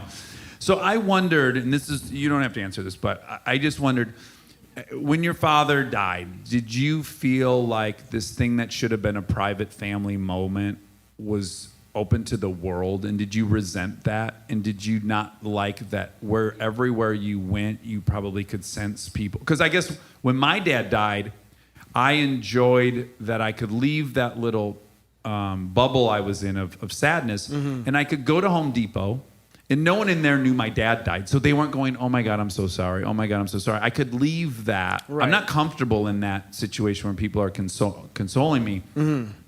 And I lived for those breaks from that, Yeah. And I just wonder, like, were you trapped in that at that time, where like you just felt like, God, I can't. Everywhere I go, someone's gonna hit me with that. Yeah, I mean, it's interesting. Gosh, I say it's interesting when I'm stalling. Interesting is like my I was like, get me out of this. That's basically what I'm saying. I'm not like, my answer is going to be interesting. I don't know. It might not be. But my answer is that I think grief is such a specific thing for everyone, and it's a lifelong journey. I mean, there are like waves and it's there's like no closure to it. Not really. Right. It's just like here's a new hole in your heart. Yeah. Like there you go. And then so you have better days and tough days and yeah, you can go long period. I've gone long periods of time where I go like, oh, I'm over that. Yeah. My dad dying, and then I have a dream about him. Oh, yeah. And he's like, he's Those are the super best. healthy in the dream. And because also it gets weird when you deal with a parent dying. For me, not for you, I guess, in your case, but for me, you spend so much time at the end where they've devolved physically and all these things that ends up being kind of your memory. And then I'll have these dreams and I'll go like, oh, that's right. He was this robust guy I used to think of as like powerful and strong and all this. And it's weird. The whole thing's kind of a mind fuck that way. Yeah, I mean, mine was just like, I saw him earlier that week, and then it was just like, hey, we got him into the hospital, but he's fine. He had a thing, and then I got to the hospital, and they were like, it's not fine. Yeah. I do believe that's the worst version of. It's the hardest, I think, for the. Well, who knows? It all sucks. It's all. Yeah. It really is tough. But I think. Wait, there's no kick-ass way to lose a loved one? No, there isn't. I mean, I Did almost. you hear about Mike's Uncle Randy dying? Pretty Fucking good way to titties. go. Yeah. No, He's stoked. Everyone's like pretty okay with it. Just left the bar. Randy was fucking raging, man. I mean, you look for silver linings and things, and I'm glad that he wasn't in a lot of pain, and there are things like that. But I also didn't ever get a chance to say goodbye. Yeah, or that things would like be that. the heartbreaking. So that kind of stuff. But the tough thing was initially there would be times where I would be having kind of an okay moment. Yeah. And someone would Which come you're up and grab entitled my to. arm and have this face like. Yeah. Yes. And I'd be like, I know it's, and then all of a sudden, because they need to have this moment with me, I all of a sudden have to dive into my grief, and there was this one time where I was with my fiance. Woo! It all worked out, guys. After all that. It was like one of the first times, and then we were at a bar. I was not drinking. We were just at a bar hanging out. Hey, who am I to judge? And someone saw me, and basically this woman said something to me, and then she went, "Oh my gosh!" And she went, "I loved your dad so much." And then she made a pouty face. Oh boy. And then Okay, she went, sure. "R.I.P." Anyway, blah blah blah blah blah blah blah. And like, Wait, did she say hashtag RIP or just? she might have. Oh It my was, she just went, goodness. R.I.P. Anyway, blah, blah, blah, and just started talking to her friend. And RIP. Don't eat all the calamari, bitch. She's such a bitch. Becky's such a bitch. I can't turn my back for 2 seconds and say RIP without her eating all the calamari. Melanie was like shocked. And like, Isn't it great to have a partner in those Yeah, moments? it's Where kind you're of like, oh, right. I'm not bonkers. That was nuts, right? but as soon as she turned away, now that she had said R.I.P. and just sort of dropped out of my lap, Oh, my I just, goodness. to her, the back of her head, very quietly, I went, well, thank you so much, like, for bringing this up. I mean, some of my greatest friends I don't even talk to about this stuff. But, and I just like had this whole thing, and then we got to kind of laugh about it. But it was you get more used to it. But for the most part, what's happened with the fact that it was like that it's sort of public is now that I've also kind of dealt with it and all that kind of stuff. Now, if people come up to me and they maybe have a nice story about him or something like that, I love that. I collect that, and it's nice to hear, like those little moments. Because there's, I wasn't with him at all times growing up, and so Your you mother hear a story was, of him like, out in the world. Every show. I said your mother was, it sounds like, every show. She certainly was. But yeah, I can so relate to when it was with my father. Same thing, like the people would come up to me and they'd be like, oh, just like you're saying, like all these weird faces. And then I would find like, I'm now consoling them. Like, it's okay though. He had a thing and I'm trying to like put a positive spin on it. I guess it's just my nature. Yeah. But I'm like, how did this turn? There's something broken about the whole social construct of this. Because you end up consoling these people who are there ostensibly to console you. Well, I guess everyone just feels awkward as fuck and you don't know what to say and we're all... We still haven't figured out, because also it's so specific that there's no way someone can come up to you and say the exact right thing where you're like, that's exactly what I needed to hear and I'm healed. Yeah. It's like, it's impossible. So even though we've come all of this way in our humanity and our arts and science and all these things, we still are like, Dad, sorry, it's gone now. I don't know how to say it, but it is bizarre. It's a strange thing. Yeah, it's weird. Like you think you're over something like that. Yes. And then there was an episode in the first season of Queer Eye. Okay. Which is a lovely show all about kindness. And the guy had to come out to his stepmom and his father had died or something. Uh-huh. And I cried in all of those episodes, like normal, look over, like, oh, how beautiful isn't life? And then that episode ended and I just was like, something. It was actually exactly what happened to me when I read Where the Red Fern Grows. Where my friend was like, dude, have you finished the book? You're going to cry. You're going to cry. And I was like, I've actually never cried and not from a book. So when I do cry, it won't be from a book. It'll be from breaking a world record jumping Caesar's Palace on a Harley. Exactly. And I got to the end of the book and I was like, oh, something is wrong in my body. I went up to my mom and I was like, "Hey, Mom, I was reading that book. The dogs died."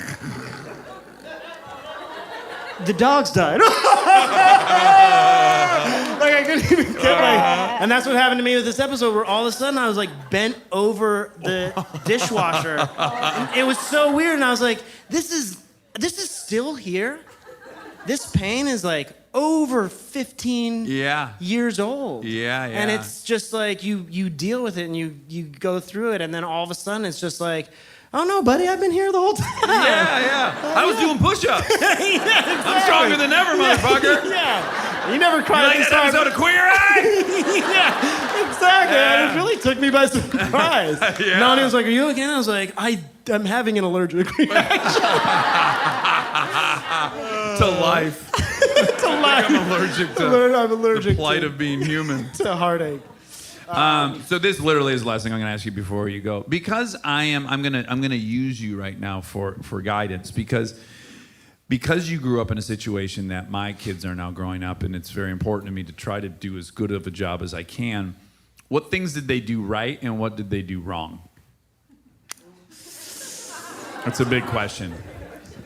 But you're out with your dad. People recognize him. They're taking up your time. I have a thing, I think I'm generally nice in public when I meet people, when I'm by myself. But when I'm with my kids, I'm not very nice, because I'm like, it's her time, and this is her only shot at this time. That's actually, it's similar.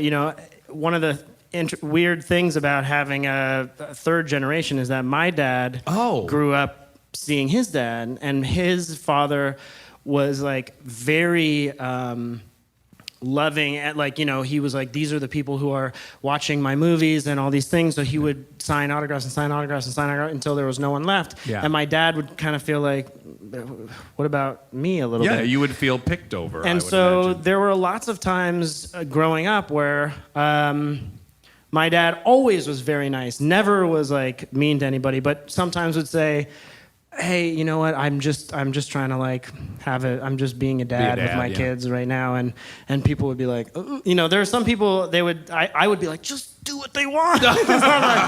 People pleaser, but it was also, in hindsight, it was really nice. He prioritized us in a way where, even if people were like, wow, or whatever, they. Yeah, I've had a couple of those, and then I go, I'm gonna have to live with that person thinking I'm a dick. But my daughter knows you being at my deathbed. It's a pretty easy choice for me to make. So I think that was the thing, and I also think my dad had a very healthy relationship to the attention. Yeah, he was this is a byproduct of this thing that I love so much, and that I'm lucky enough to get to do. He always talked about how lucky he was, and it's a profession where people who are insanely talented don't get it just goes the other way. And then our friend Jess Rowland should be a franchise movie star, and I don't know why he's not. He's Definitely. he's that there's talent no level, and I know 30 people like that. Yeah, and then you also know 30 people you're like, that guy? What the fuck? Yeah. Really? Okay. Yeah. I'm so tempted to name names. One of them would make Monica storm out of here. Don't even. Don't even. No, I know Okay. exactly who. Yeah. But yeah, His initials are BA. Anyways, go ahead. Mr. T's character from Yes, The B.A. Eighth Sense. Baracus. I love him. I don't think he's an amazing actor. I said it. Mr. T's not an amazing actor. I'll walk out. How of there dare right you? That's totally a bit. I love it. Me too. He was amazing. So no, I think that was, both he and my mom were really kind of like, you're not special. No, they were like, it doesn't, basically, this is I don't know. There was always a kind of reminder of the things that in life that are real, and that's the relationships we make and the way we treat other people and the things like that. The golden rule was basically the whole thing. Just how would that feel to you if someone did that to you? Yeah. And all that kind of stuff. Because what's really weird is I think our 5-year-old fully comprehends what's going on. They know that their mother is Princess Anna's voice. They understand that. They've seen her record the voice. They've seen us on TV. They know that. They've seen us take a bunch of pictures with strangers. They know all that. So my assumption is like, well, they get it. But the other day I was talking to Lincoln, and she said, there's this weird conversation about, she was asking me, do people like Monica more than you? Because we were in the attic. Yeah. Now we'll find out. We were in the attic of where we record it. Like, she and I were just up there playing, and then she goes, do people like Monica more than you? And I go, yeah, some people like Monica more than me. And she goes, well, do some people like you more than Monica? And I go, yeah, I think some people like me more than Monica. And she goes, well, why did they listen to the show? And I go, well, I think initially they listened to the show more for me because I'm more famous than Monica. And she goes, you're famous? And I go, yeah. I go, why do you think people take pictures of me and Mom? And she goes, Mom's famous? I think that means you're doing something right. What is going on? I don't understand. Like, that word has this meaning already somehow at 5 years old. That's a different thing than being in movies and shit, which she totally knows we are. Right, exactly. But we're like Justin Bieber somehow or something. I don't even really know, but it just kind of... Are you an influencer?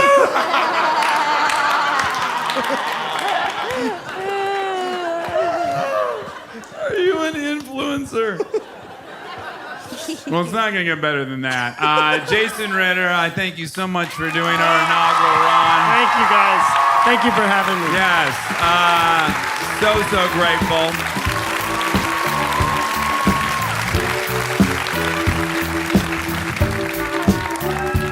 Please stay tuned for the fact check after this beautiful musical interlude by Bob Mervac that was part of the live experience.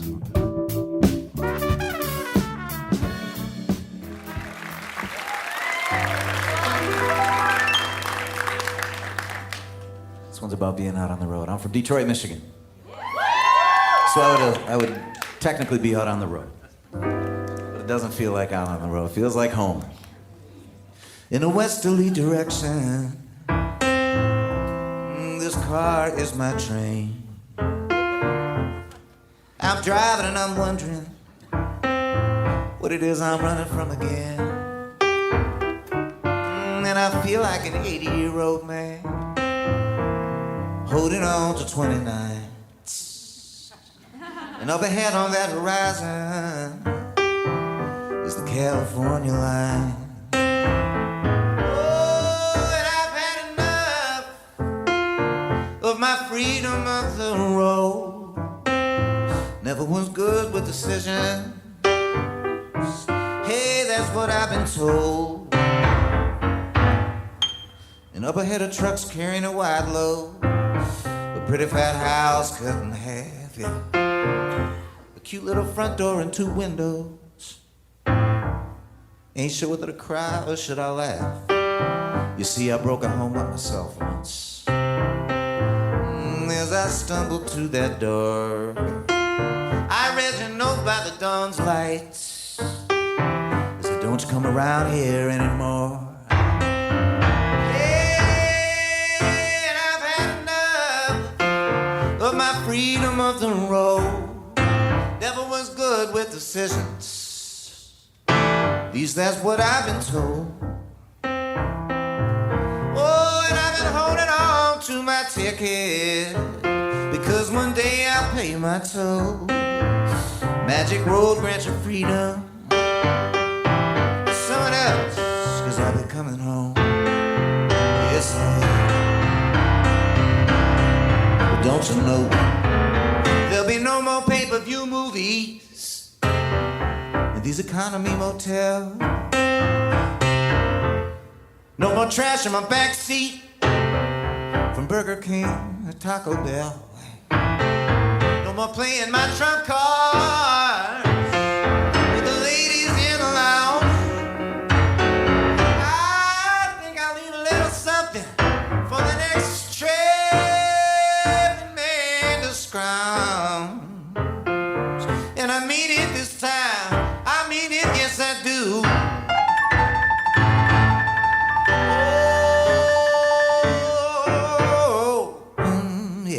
And I know there's got to be someone out there who thinks that I still have a home. I got his picture in my back pocket, along with these rocks I found in Arizona that I want to show him. And I know I'm gonna return to an awkward silence, 'cause there's so much work I've never known. But I know that I can make amends, 'cause this traveling man's days are done. Child of my freedom of the road. Yeah, the good Lord's gonna come down and help me before I go. And I feel it. I'm holding on my ticket, because one day I'll pay my toll. Magic road grants you freedom, your sweet freedom.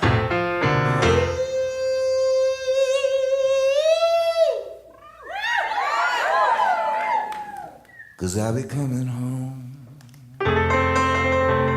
Yes, I will.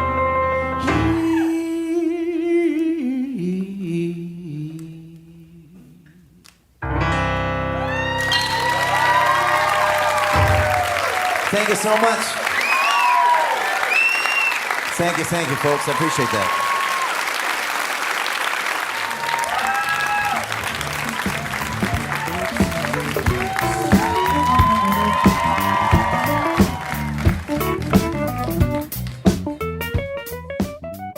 We are supported by Auto Trader. All right, if you've been putting off car shopping because it sounds like a whole thing, buying your car online on Auto Trader makes it way easier, really. You can shop tons of cars online, compare prices, check financing and trade-in options, all from wherever you are. And if you want to start online and go to the dealership for a test drive, you can do that too, really. What I like is the flexibility. Start online, finish at the dealer, or the other way around. Your info stays with you, so you're not starting the process from scratch. Plus, you're working with local dealer listings, so you've got real people helping behind the scenes. And when you're ready, you can pick up your car or have it delivered, really. Buy your car online on Auto Trader, really.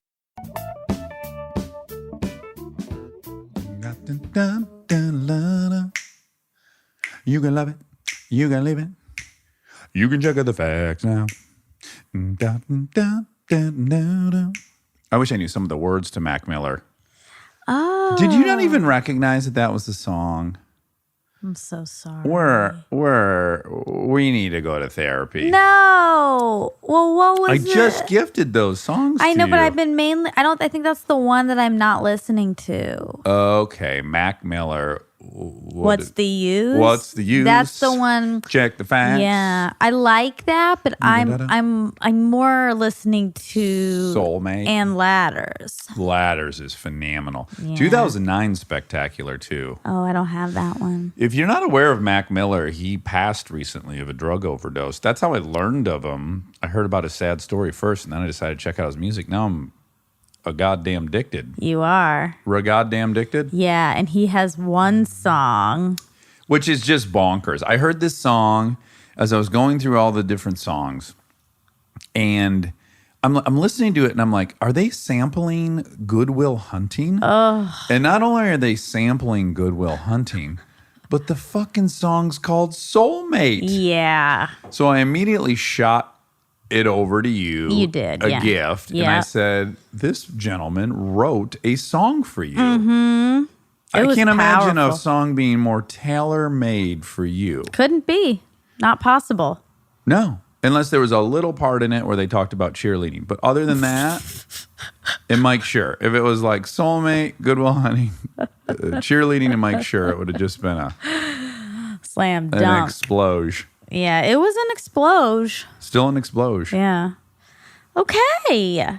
Jason Ritter. Oh my God, what a sweetie. What a cutie pie. Just the cutest. Dr. Sear. He Yeah. wasn't a doctor, Mr. Sear. Oh, but he could have easily been a doctor. For sure. Yeah, he was smart enough Yeah. and he's- cute enough. He's cute enough to be a doctor for sure. A face doctor. Yeah, I like him. You're going to be mad about something. What? I took a little hiatus You took hiatus? from parenthood. What the fuck are you talking about here now? What are you coming at me with right now? At night, you know how I watch it before bed? It's your Ambien. Yeah. Yeah. I've been on hiatus. Oh geez, what have you been getting into? Well, I got a little nervous that I was missing out on a lot of stuff on Netflix. Sure. That's my only time to watch TV. I think we all get Netflix anxiety. Exactly. Dish. Also, because you were talking so much about comedians in cars, Getting coffee. getting coffee. And Do you start plowing through those? then I was like, oh, I need to watch this. So then I've been watching that, but I only make it a few minutes in because I think it's keeping me awake. It's too stimulating. Yeah. Yeah. So I should go back to parenthood. I think I've shared this on here before, but yeah, I got the Keith Richards autobiography for my nighttime listening on Audible, and I thought, oh, this will be great. No way. No, I would stay up all night long. It's Yeah. all about drugs and rock and roll and blues chords and tuning your guitar weird and Yeah. getting arrested in the South. Have you been arrested? Never been arrested. I Isn't thought about that bonkers? the other day, and I was like, that is so shocking It is. because I have so many friends who've been arrested, As do I. but they're good boys. Good boys. Yeah, and I was a bad boy. Yeah. I've had many conversations with law enforcement where, like, I'm thinking, oh, yeah, this jig's finally up. I'm going to the clinky. Slammer. I mean, the most incredible story, do you remember? I told you Aaron Weekly and I, my best friend, We should talk about that. he was just visiting. Yeah. I got to see it in action. You did. I did, and I really liked it. You did. Yeah. My He was son. so sweet. Isn't he the sweetest? Mm-hmm. Well, we did mushrooms on a camping trip. And I mean, what the hell? If you're from Michigan, you'll know we went to Silver Lake to the sand dunes, and we were at this campground, and we did mushrooms, and we were laughing too loud. And our friends made us leave because they were afraid we were going to get kicked out of the campground. So we're like, fine, we'll go take a walk. So we're walking down this like little 2-lane road in the middle of nowhere, and we see all these kids running. It's probably 1 a.m. These kids are running down the dark road at us. And at first we're scared. There's like 5 guys sprinting towards us. So first it's panic, and then they just run past us, and we're like, oh, that's really weird. And then about 5 minutes later, a car's coming down the road, and a car hits a huge rock that those kids clearly put in the road. The car goes off into the ditch. The people are fine in the car, but Aaron and I are standing there on mushrooms. So it clearly looks like we've done this, right? Oh, no. And so the cops arrive, and they start asking us questions. And at first, Aaron and I are standing together, and the cop goes, well, what happened? We go, look, we're trying to explain that these kids did it. It wasn't us. And the cop goes to Aaron, well, what did you see? And he goes, listen, that chrome Ferrari was hauling ass and just blasted right into that porta potty. He said that they were driving a chrome Ferrari and it smashed into a porta potty. And I was like, oh my God, what has he just said? He's just completely blown our position. So we start laughing uncontrollably. They separate us. Now he's on the other side of the road. One cop's interviewing him, another interviewing me, and we can't stop laughing even across the street from one another. They didn't arrest us, and later the next day, my conclusion was they just thought we were the town idiots. Like that we were so stupid. You're lucky. Yeah. Can't believe That you don't story's think not that very you've good. taken the blue pill. You've so taken the blue pill. It's crazy. What does that mean again? That means that The I'm... matrix, that you're living in a good matrix. Oh, a good matrix, yeah. Yeah, big time. Yeah, okay, so I used to be able to tell that story better. We had been talking about chrome Ferraris before the whole incident, and how Okay. sweet it would be to have a chrome Ferrari and arrive everywhere. Sure. So then it was just on the tip of his tongue. But then a porta potty, and he said the porta potty had something in it, like some kind of meat. Poop? No, meat. It was like the porta potty was stuffed with meat. Yeah. Oh my God. I want to And you stop didn't- telling the story. Some drug stories Why? are bad because you're like, I wasn't there, and I'm just getting very self-conscious Don't about worry, it. okay? I really liked seeing you with him. You did? Yeah, you're so well, first of all, has he always been your son?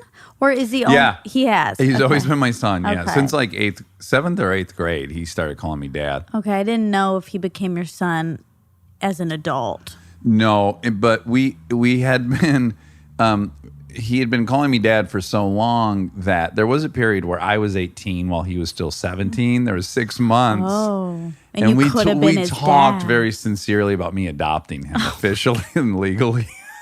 It was a fantasy we had. Yeah. But we were too lazy to go through with all that paperwork. I've never adopted anyone, but it It's a seems lot of red tape. Also, he had parents, which was probably They would have been upset. precluded him from being adopted by me. Sure. Well, I don't know that that's An issue? true, but it would have been extra work. It would have probably been extra work. Would have had to get divorced from his parents first and then adopted Get by emancipated. you. Yeah. But you were really cute and you're so affectionate with him. Oh, yeah. He It is was my really sweetest soulmate, my son. Yeah. I love him so much. Okay. All right. So, the Country Music Hall of Fame. We didn't know what that entailed. Like, what do you get? Right. And I still don't know what you get because I think you only know if you have it. Very rare. Sure. It's the highest honor a country music professional can receive. Oh. Yeah, Oh, that's cool. I know. Extended to performers, songwriters, broadcasters, musicians, and executives. Yeah. And, one thing that you do get is I guess there are some bronze portraits honoring each Hall of Fame member. Oh, like a bronze bust. Correct. Yeah. I don't know if it's a bust or just the face. Or just the abdomen. A just bronze abdomen. Yeah. Oh, my goodness. You know what? What? I have been. That's where Houston Estes got married. I went The to Tennessee State Museum? No, no, the Country Music Hall of Fame. Yes.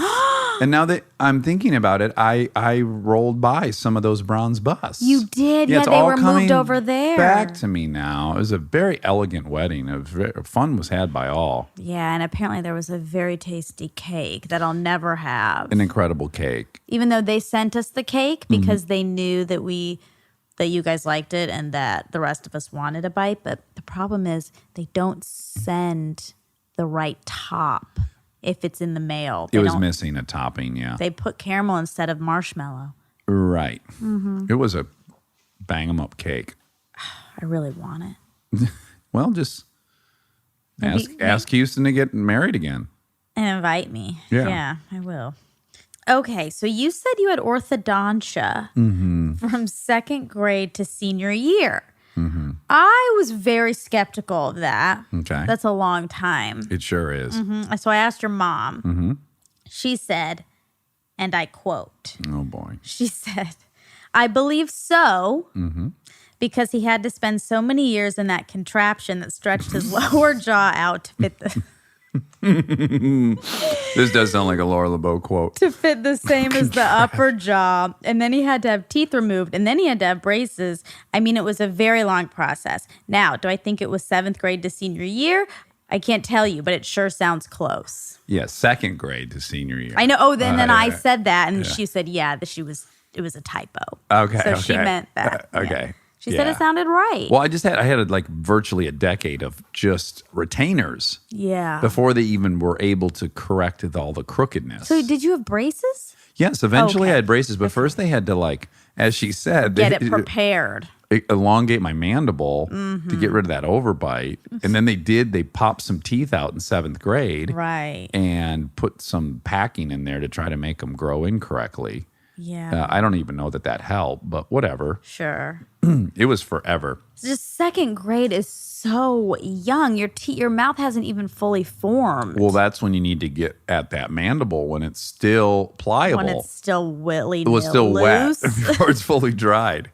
Yeah. Yeah, I guess that's true. But I got braces in 6th grade, which was early for most people. Not you, but it was early for most. Yeah, I'd already been in for 4 years at that point.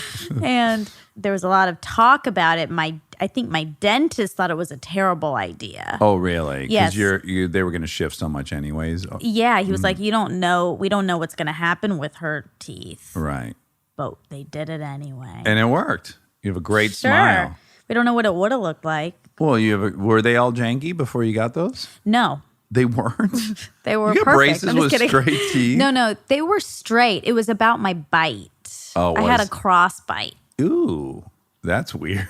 Yeah, apparently. It was That sounds weird. up there with an underbite. It looked normal. It just they were crossed. Okay. Inverted. Yeah. Crisscross applesauce. Okay, you said you have dreams that your teeth fall out a lot. Okay, so that means insecurity. Oh. A dream about teeth falling out can represent feeling insecure about some part of yourself or your life. The anxiety you feel in the dream about having missing teeth can therefore symbolize your concerns over self-worth, self-image, or how you're treated by others. That's really interesting. But when you were talking about Aaron Weekly a second ago, my best friend, I wanted to tell you that I had about a 2.5-hour dream last night that Aaron and I were living together. And we were in my old apartment in Santa Barbara. Okay. Not Santa Barbara, Santa Monica. Okay. And I was divorced. Oh. And so I okay. was sent back to live in that apartment. And it had been forever since I had been in that apartment, like 10 years, but it occurred to me, I just kept paying the rent just to have it as a backup plan in my dream. So there I am, and Aaron's there. And a fucking guy, all of a sudden I realized there's a second room of that apartment, and this scary guy comes out. Oh, no. Yeah, and the scary guy has been living there squatting. He broke in, and he's been living there. And at first, we were kind of, thinking we got to get rid of this guy. He had a pistol. Oh, my. But then we started talking civilly to one another. Okay. And then the guy, turns out, he wasn't a bad guy. And it was agreed that we were going to let him just live in that room. Okay. And then at the very end of the dream, he said, do you, I don't have much, but I have weed. Do you want some weed? And I said, no, I don't smoke weed. And he said, well, I also have some cocaine that I put in my beverages, which I thought was interesting. And then he had my attention. Okay. And then I thought, this is going to be rough because I don't know if I can live in this 2-bedroom apartment with a guy where I know there's cocaine in the other room. So I don't know if you can unpack that one on the next episode, but that was last night's dream. That one makes me scared. It does. Yeah. Yeah. Relapse dreams are very common among sober people. Most of Yeah. the dudes I know that are sober have relapse dreams all the time. Okay. Yeah. But did he have a porta potty full of meat, that guy? That he'd blasted through in his chrome Ferrari? No. Strange. Kristen did go on a date with Jake Gyllenhaal. She did do that. I asked her, and she did. Oh, great. Yeah. JG. Occam's razor. It's a principle from philosophy. You can tell me if this rings true to you. Can I? Well, I'm such a show off. You read it. No, you can. You said it, so you can tell us. It's the simplest explanation is most often the right explanation. Yep. Is that close? That's about it. Yeah. Oh, great. Yeah. Okay. Suppose there exists 2 explanations for an occurrence. In this case, the one that requires the least speculation is usually better. Yeah. I think it's True in science. I think they say in science often as well. Oh, really? Yeah. That doesn't seem right to me in science. I think not so. Like if you're always. trying to figure out some scientific phenomena and you create a theory that requires like 6 or 7 steps versus someone has an explanation that only requires one step, one occurrence, it's far more likely that it's something that only requires one occurrence than multiple.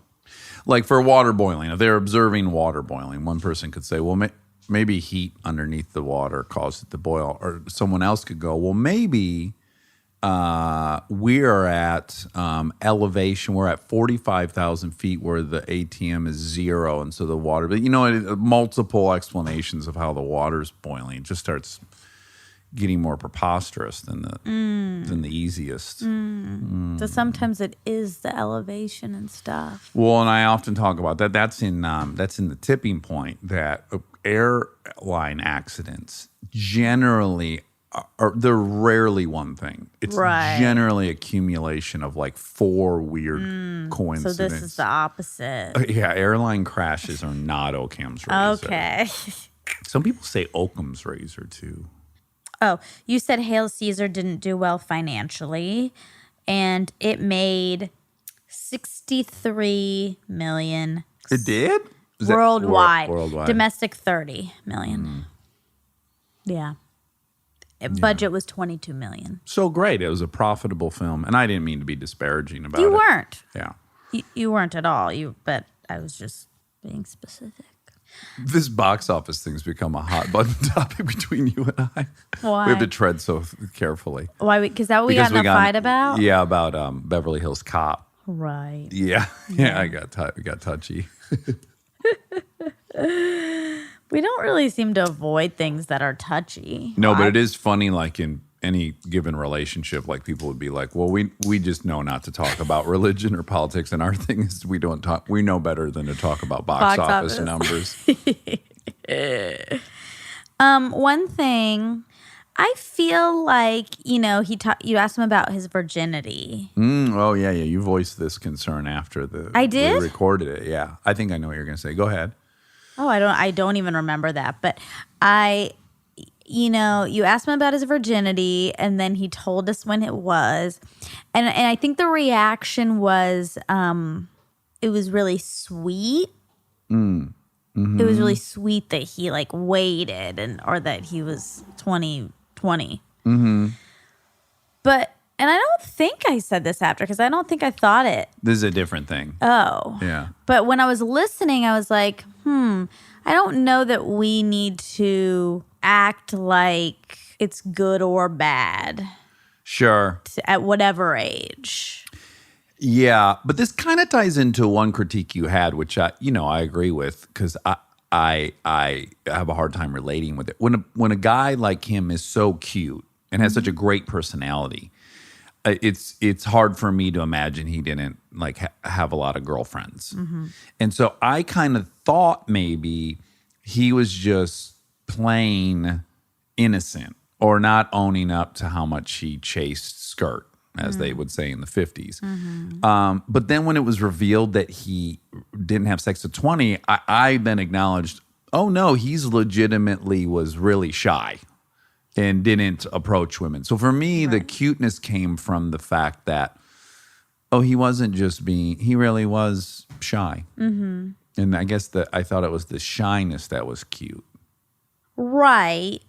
That's true. But also just because you aren't having sex doesn't necessarily mean because you're shy. He's not playing pocket pool and stuff. He could be a total pervert. Is that what you're saying? No, that is the opposite of what I'm saying. Okay. I'm saying that it would be just fine. Yeah. Yes, absolutely. Yeah, absolutely. it's fine. This is where I'm whatever. wrong. I can admit I'm wrong. I can only remember what me and my friends were like at that age. Yeah. And not everyone's that way. Right.